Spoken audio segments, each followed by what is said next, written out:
All right, welcome back. This is one of the saddest stories among the many sad stories in the pandemic and lockdowns. Millions of kids, many of the children of working class people who cannot work remotely, still stuck at home, trying to learn virtually. Many have simply vanished off screens.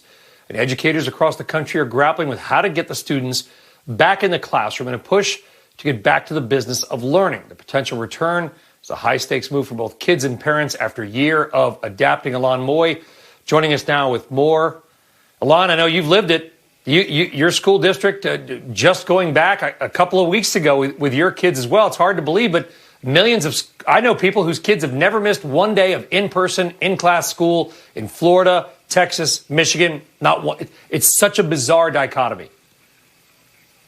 Yeah, there's such a disparity here, Brian. A year into the pandemic, only 6 states are mandating that public schools reopen for in-person learning. Instead, a lot of these decisions are being driven by local school districts. The result, a wide variation in when and how kids return to the classroom, and parents scrambling to figure out solutions that do not involve Zoom. They were doing it, but by the end of the day, they were spent. My son's phrase is he felt like his mind had melted, and it was only 1:30 in the afternoon. John Franklin turned to SchoolHouse, a startup that actually launched in January 2020, just before COVID hit. The company's original idea was microschools, a few teachers and kids in a storefront in a shopping center, for example. But they quickly pivoted to pandemic pods, connecting parents to teachers for in-home schooling.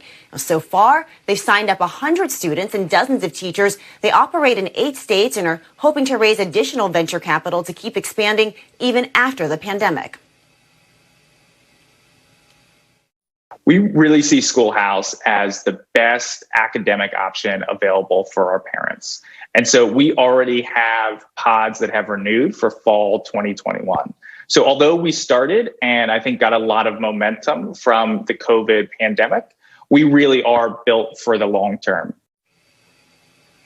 According to polling by EdChoice, the percentage of parents interested in or participating in pandemic pods peaked in October at 55%. Well, since then, it's held pretty steady at about a third of parents. The survey also found that nearly 1 in 5 kids have switched where they go to school since the pandemic started. So, Brian, it could be hard for parents to disrupt their education again and switch them back once life returns to normal. Back to you. Yeah, but that's my point, Alon. It's so hard for people to understand, and I'm not trying to make a point either way. I've been to 15 states in a year, okay, during the pandemic. There are many kids who've never missed a day, places where there's backyard barbecues going on now. The difference between D.C. to New York, Chicago, and California, and I'm a kid of the L.A. public school system. I was born in Gardena, lived in Torrance, and then Long Beach. The difference is stunning. I mean, what your report is amazing, Alon, because what you're getting are parents who are actually setting up new schools, right? I mean, that learning pod, whatever you want to call it, that's basically a mini school. Yeah, the parents have had to be really proactive in this situation. And, to something that you were mentioning earlier as well, Brian, the fact is that so many kids just simply disappeared from the grid entirely. So, we're talking about kids who were able to find their own solution. But there are a lot of kids, too, who simply stopped showing up. And that disconnection to the school system, and that disconnect with learning, I think that is something that's really going to stick with us for a long time. And the economic impact of that is going to last for a generation. And I'm getting a little emotional because I'm exhausted. What you talk about, inequality, wealth inequality, the education inequality gap that's going to be created by this. I'm not advocating one thing or the other. It's not my job. But I know the CDC, the Mayo Clinic, and others have said, the New York Times, by the way, Alon, and I know I'm eating time, producers, I'm sorry, okay, this matters. The New York Times, Alon, 2 weeks ago, I don't know if you saw it, I posted, it said, they did this big study with an engineering firm. You know how you open up a school safely? You open a window and put a $30 box fan in. That's I'm not joking. It's a New York Times story. It's not mine. You can find it.